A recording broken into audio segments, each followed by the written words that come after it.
Hello viewers, मैं हूं सरताज sir और आप देख रहे हैं सरताज सर की क्लास। तो भैया आज है हमारी इंग्लिश की क्लास का 41वां दिन और आज के दिन मैं आपको सिखाने वाला हूं टू और ऑल्सो का सही इस्तेमाल। टू वो टीओ वाला नहीं, टी डबल ओ वाला टू। अब इंग्लिश बोलते बोलते ये टू और ऑल्सो बहुत बोले जाते हैं और लोग अक्सर इन्हें सुनते हैं और कंफ्यूज हो जाते हैं कि यार ये कहां यूज होते हैं, इनका मतलब क्या है। तो भैया आज मैं आपको बताने वाला हूं कि इंग्लिश बोलते हुए टू और ऑल्सो कब बोलना है, कैसे बोलना है और किस किस कंडीशंस में बोलना है। अब टू और ऑल्सो का पूरा इस्तेमाल सीखने के लिए इस वीडियो को अंत तक जरूर देखिएगा। आगे बढ़ने से पहले चैनल को सब्सक्राइब कर दीजिए, सब्सक्रिप्शन बटन पर में एक बेल आइकन होगा उसको दबा दीजिए ताकि रोज आने वाली वीडियोस की नोटिफिकेशन आपको बिल्कुल टाइम पर मिल जाए।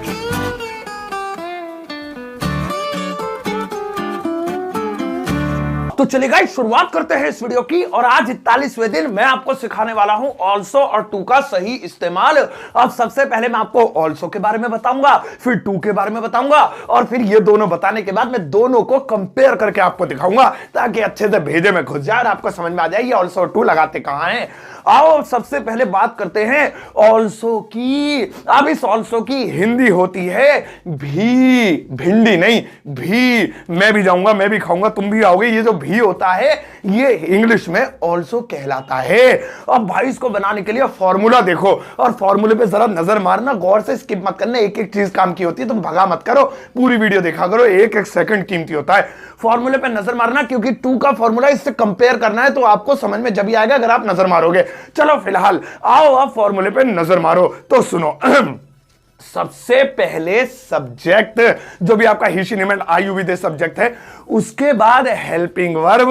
अब रहा रही है तो इसे मार, रहा रही थी तो वाज वर्ब, चुका है चुकी तो हैज हैव, चुका था चुकी थी तो हैड, गागी गई तो विल, मतलब वो टेंस फेंस मॉडल फॉडल जो भी है वो हेल्पिंग वर्ब आएगी। उसके बाद आपको लिखना है ऑल्सो। अब ध्यान रखो ऑल्सो कहां लिखना है, हेल्पिंग वर्ब के बाद लिखना है, ये इसकी जगह है। ये नहीं जहां मुंह उठा के रख दिया ऑल्सो को चिपका दिया मतलब ऑल्सो ना हो गया, कोई शो पीस हो गया कहीं भी रख दिया, नहीं ऐसा नहीं है। ऑल्सो को आप हेल्पिंग वर्ब के बाद लगाएंगे या बोलेंगे, उसके बाद वही वर्ब लिखेंगे। अब वर्ब कौन सी है, फर्स्ट सेकंड थर्ड, वो डिपेंड करता है टेंस पे। उस समय जो टेंस बना रहे होगे उसी के अकॉर्डिंग वर्ब लगेगी और फिर लास्ट में ऑब्जेक्ट और फिर फुल स्टॉप लगा के खत्म करेंगे। ऑब्जेक्ट मतलब लास्ट में जो भी बचा वो लास्ट में लिखेंगे। तो भाई इस फॉर्मूले में सबसे मेन चीज आपको यह ध्यान रखनी है कि हेल्पिंग वर्ब के बाद ऑल्सो आएगा। अब समझ में जब आएगा जब मैं एग्जांपल तुम्हें दूंगा, 2 एग्जांपल दूंगा, ज्यादा नहीं पकाऊंगा और फिर उसके बाद टू का यूज, फिर कंपेयर करूंगा। बस कंपेयर करते ही आपको अच्छे से समझ में आ जाएगा। तो सारी चीज देखते हुए चलो। आओ पहला एग्जांपल लेते हैं। जैसा मेरा पहला एग्जांपल है, मैं भी सेब खाऊंगा। अब इस सेंटेंस में देखो लिखा रहा है भी और सेंटेंस है मैं भी सेब खाऊंगा, यानी ये कह रहा हो भैया ऐसा ना हो कभी यही सेब खाए, मैं भी सेब खाऊंगा, कभी तुम उससे अकेले अकेले खिला दो। मैं भी सेब खाऊंगा। अब इस भी को भी हटा देते हैं। क्या करते हैं कि पहले सेंटेंस, क्योंकि ये कंफ्यूज करेगा, पहले सेंटेंस बनाते हैं मैं सेब खाऊंगा। तो कितना सिंपल है, आई विल ईट एप्पल या an apple, I will eat an apple. चलो भैया हमारा सेंटेंस हो गया ready, I will eat an apple. अब इस ससुरे भी को लगाना है, मैं भी ये कह रहा है, तो कैसे करेंगे। तो भाई कुछ भी नहीं करना, इस ऑल्सो को हेल्पिंग वर्ब के बाद लिखना है। तो हेल्पिंग वर्ब है गा, यानी विल, और विल के बाद ही लिख दो I will also eat an apple, I will also eat an Apple. ये इसकी सही जगह है। अब आपको ध्यान रखना है कि हेल्पिंग वर्ब के बाद ही ऑल्सो आएगा। अब आपके दिल में ये चल रहा है कि नेगेटिव में क्या होगा, नेगेटिव में भी हेल्पिंग वर्ब के बाद ही आएगा। मैं भी सेब नहीं खाऊंगा, ये तो खाएगा नहीं, मैं भी नहीं खाऊंगा। I will also not eat an Apple, मतलब ऑल्सो के बाद ही रहेगा। और क्या वाले में वही हेल्प, मतलब सब जगह कोई सा भी सेंटेंस हेल्पिंग वर्ब के बाद ही लगाना है। तो क्लियर हो गया। एक एग्जांपल और लेते हैं, जैसे मुझे कहना है मैं भी ताजमहल, नहीं मैं वाले हो गए, कोई अच्छा से लेते हैं। हाँ, सचिन भी ताजमहल देख चुका है। मेरी वीडियो में सचिन कितनी बार आ चुका है पता नहीं, सचिन भी ताजमहल देख चुका है। अब इसमें देखेंगे आ रहा है भी, सचिन भी, तो समझ गए हो ना, इसमें ऑल्सो लगाना है और लगाना कहां है, हेल्पिंग वर्ब के बाद। चलो पहले इस भी को हटाते हैं, पहले लिखते हैं सचिन ताजमहल देख चुका है। तो सचिन ताजमहल देख चुका है, चुका है, चुकी है, चुके, प्रेजेंट परफेक्ट हैज हैव वाला आई है। अच्छा ठीक है, सचिन, सचिन के साथ हैव या है, सिंगुलर के साथ हैज लगता है, हैज सीन द ताजमहल। दा ताजमहल, वो दा का यूज तो मैंने तुम्हें एन दा बताया था आर्टिकल में कि अब सात जुग के साथ दा लगता है, इसलिए यहां पर लग गया। तो सचिन हैज सी की third form scene the Taj Mahal. अब इसमें ऑल्सो लगाना है, तो हेल्पिंग वर्ब के बाद लगाओ ना, किन्ने मना करा है, तो यहां पे हम लोग हैज है जो हेल्पिंग वर्ब उसके बाद लगेगा। Sachin has also seen the Taj Mahal, तो सचिन भी ताजमहल देख चुका है। तो इस तरीके से मैं भी खा चुका हूं, हम भी नहीं आएंगे, तुम भी वीडियो देख रहे हो, वो भी वीडियो देख रहे हैं, मैं भी सोच रहा हूं, इन सब के लिए ऑल्सो का प्रयोग करते हैं। और ऑल्सो लगाते कहां है, हेल्पिंग वर्ब के बाद। तो क्लियर हो गई बात, दो एग्जांपल से समझ गए होंगे। लेकिन अभी कंपैरिजन का जरा वेट करो, अब 2 पढ़ाने वाला हूं मैं आपको। कंपैरिजन का टाइम जरा कुछ चीजें और नई नई समझ में आएंगी, वरना अधूरा रह जाएगा। कभी तुम अभी सोचा अरे आ गया हम तो अंबानी आ गया, अरे ऐसे नहीं होता, पूरी वीडियो देखो तभी आएगा। आओ अब बात करते हैं टू की। अभी हमने ऑल्सो देखा था तो उसका मतलब था भी, अब टू की बात करते हैं। तो टू की हिंदी होती है भी, ये भी वो भी। अब चलो अलग अलग कर देता हूं, भी रुक जाओ। आओ अब देखते हैं पहले इसका फॉर्मूला, उसके बाद में इसे अलग करूंगा, थोड़ी देर में अलग करूंगा कंपैरिजन के टाइम पे। इसका मतलब भी होता है, लेकिन अब आप देखेंगे कि इसको लगाना कहां है। तो इसको लगाने के लिए फॉर्मूला है, सबसे पहले सब्जेक्ट ही निमिट आई हुई दे, उसके बाद हेल्पिंग वर्ब, विल लगा दो, कैन लगा दो, हैज लगा दो, हैव लगा दो, डू लगा दो, डज लगा दो, मतलब जो भी टेंस है। उसके बाद वर्ब सेकंड थर्ड फोर्थ, वो टेंस पे डिपेंड करता है। उसके बाद ऑब्जेक्ट, पूरा तो बन गया, अब टू आया लगेगा कहां, तो टू लगेगा ऑब्जेक्ट के बाद। हां जी, वहां पर ऑल्सो था, वो था हेल्पिंग वर्ब के बाद, उसका भी मतलब भी, और ये टू है, इसका मतलब भी है, लेकिन ये लगेगा ऑब्जेक्ट के बाद। आओ अब जरा सेंटेंस बनाकर देखते हैं, 2 एग्जांपल इसमें भी, फिर कंपैरिजन करेंगे। बस कंपैरिजन का वेट कर रहा हूं, जल्दी से बता दूं, अभी बता दूं, नहीं पहले एग्जांपल लेता हूं, रुक जाओ। जैसा हमारा पहला एग्जांपल है, मैं सेब भी खाऊंगा। अब देखिए इसमें भी आ रहा है और वो है सेब के बाद, मैं सेब भी खाऊंगा। तो चलो बनाते हैं, पहले इस भी को हटा देते हैं। मैं सेब खाऊंगा, आई विल गा रहा है क्योंकि ईट an apple, I will eat an apple. अब एप्पल ऑब्जेक्ट है और टू लगाना है हमें ऑब्जेक्ट के बाद, तो एप्पल के बाद टू लगाएंगे, apple too, I will eat an apple too. Clear हो गया।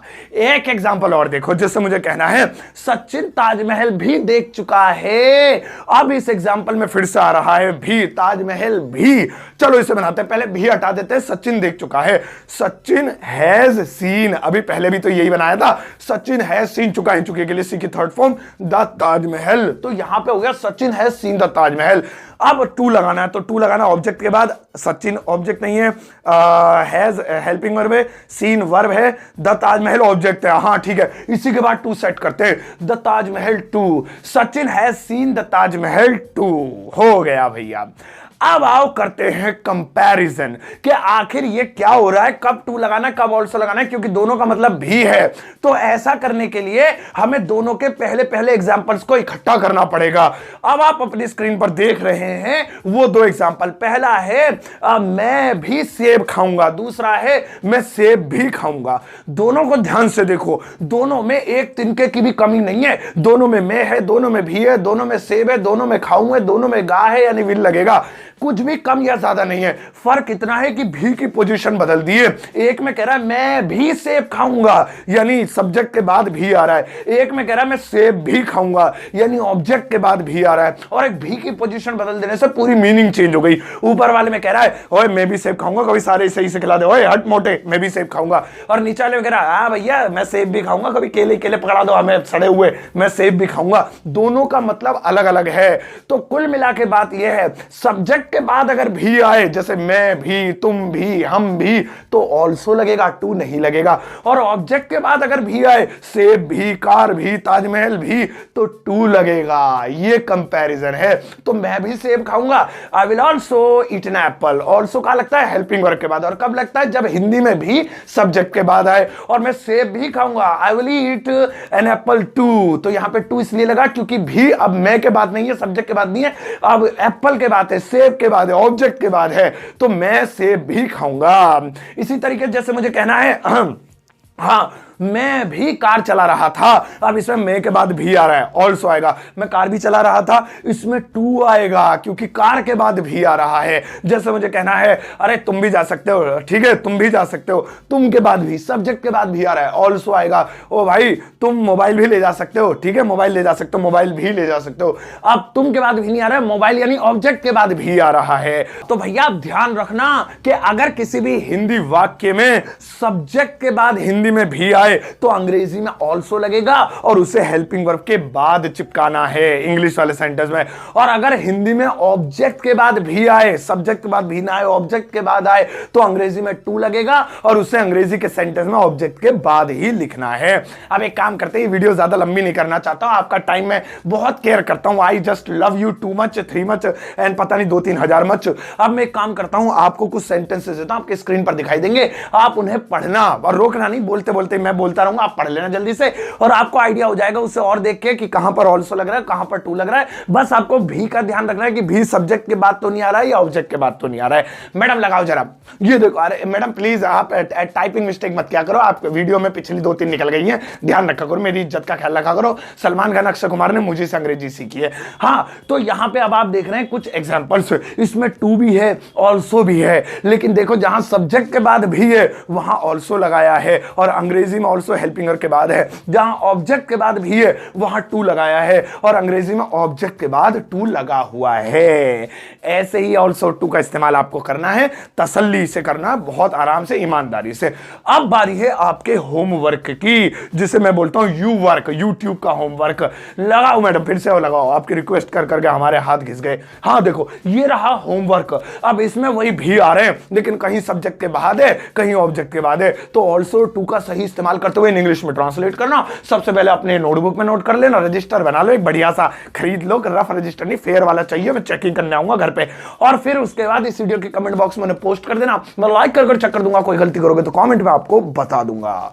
तो भाई साहब ये थी आज की वीडियो ऑल्सो टू के बारे में। आई एम श्योर आपको मजा आया होगा और आप आज से इंग्लिश स्पीकिंग में ऑल्सो टू का यूज करना, घर पे सभी के साथ बोलना too too too too too too too too too और एक प्यारा सा टुच्चा सा लाइक देकर जाना।